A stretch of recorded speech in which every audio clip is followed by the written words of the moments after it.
Toledo, we're famous for glass, Art Tatum, Tony Pacos, Jamie Farr, a world-class museum, the Toledo Mud Hens and Walleye, an outstanding zoo and public library system. But who are the people that make our city so great? Welcome to the Soul of the Glass City podcast. I'm your host, Monique.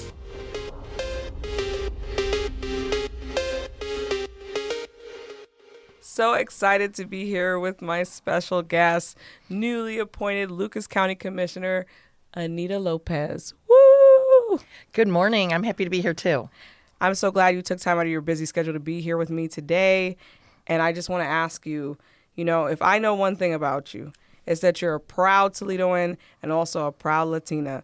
Tell us what it was like growing up in our city, being a Hispanic American woman.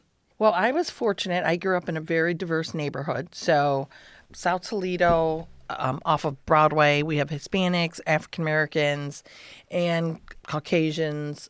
So it was really nice to have a community that was very proud of its ethnicity, my culture.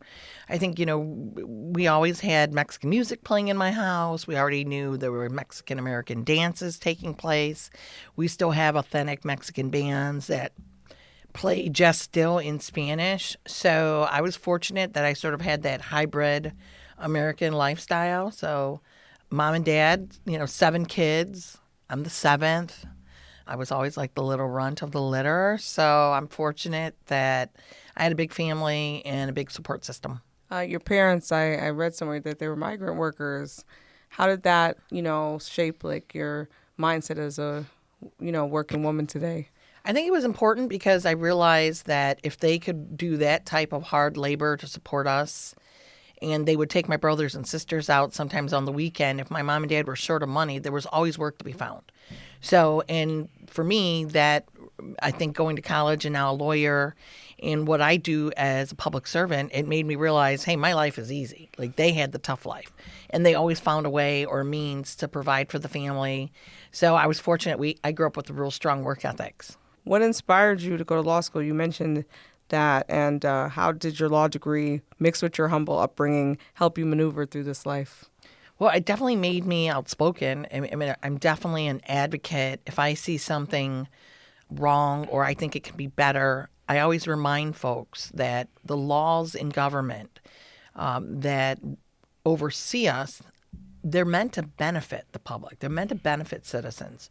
So when we as a government entity are not doing everything in the best interest of citizens, beautiful thing about law is it's based on legislation. So at the state level, there's legislators and senators who make laws, and then they debate what is the intent of the law. And then same thing at Congress. You have the House and Senate, and they debate. So I always tell folks, let's look up the history. What really was the intent of this legislation? And then you can see what they were trying to aim for and how it was supposed to benefit citizens.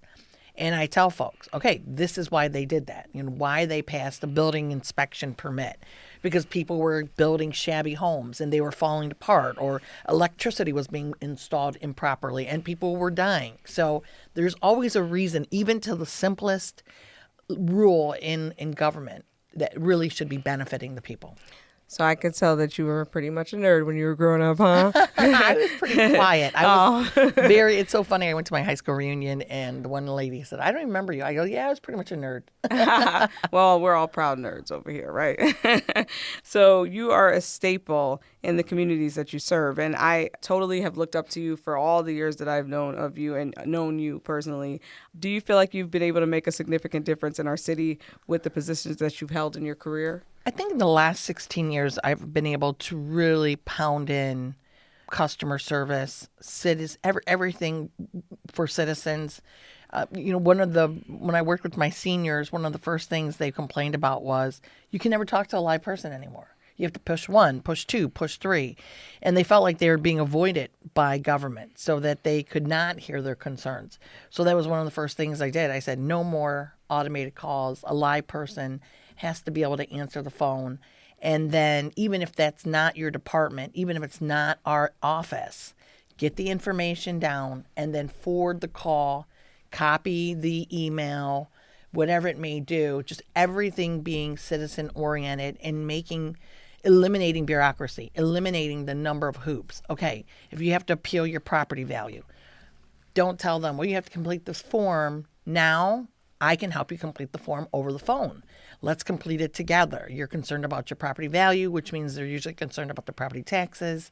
So everything, we go out to the community more. We go out to the senior centers. We go out to the block watches that do exist still in the evenings. We go to the people. And I think, to me, being that advocate, being that lawyer, knowing that government can be intimidating, knowing it can be difficult at times, I think that's my hallmark. That's my message. Customer service. And don't forget, I'm not the boss, but the citizens are your boss. I'm just elected as a servant to accomplish their wishes. You're bringing the human side to politics, basically. Well, and again, it's all about humans, right? That just like the law, it's all based on improving citizens' lives and humans' lives. And so I try to tell folks, don't make it more complicated than how would you want your mother or someone you love to be treated. And if you would go out of the way for your mother to make sure she got the form, she understood what she was signing, and this was really going to help her, then that's the way you should treat anyone who calls our office. If you do that, you don't have to worry about politics. And, based on what you're telling me, I can see why people love you so much. Like, I look at you like more like a friend than somebody that's in a political position, because you are a really, you're a really down-to-earth person.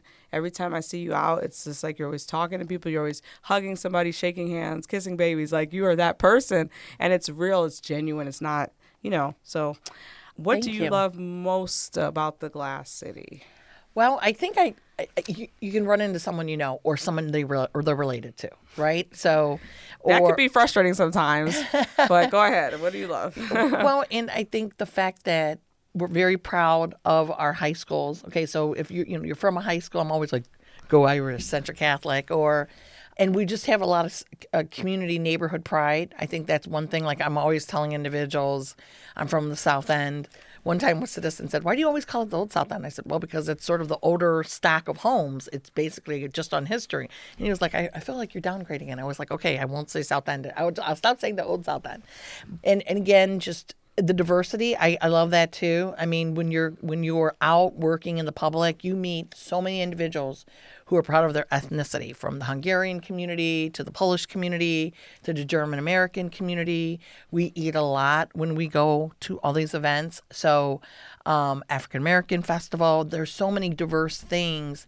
I mean, we have the Greek Festival. We had St.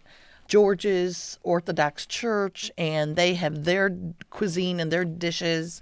And it's just everyone's, again, I know people say we're not the melting pot anymore, but we really are the melting pot. And I think we can still interact and have major differences politically, religiously, and culturally, but yet we strive strong as a city. That really, I think we're a very embracing, loving community. That is so true. I agree with you. I'm from New York, so I've been around it all, and then to see like a smaller version of that in Toledo, but you get to have that Cheers feeling with our city is amazing. So I'm so glad that you're able to share, you with us today, and we just hope that everything that you do for the city is just acknowledged and you get your flowers now. Thank you. Thank you, everyone, for listening. I'm your host and producer, Monique. My executive producer is Chris Pfeiffer. Join me next time for another exciting episode of Soul of the Glass City podcast. For more information, if you have questions or comments, go to wgte.org/soul.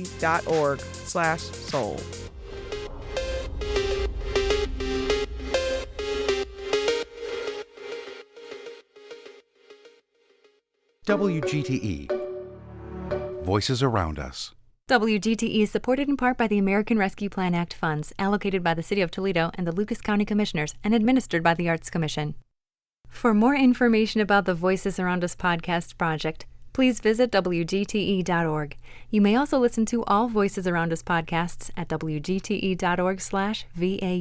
the WGTE app, or wherever you get your podcasts online.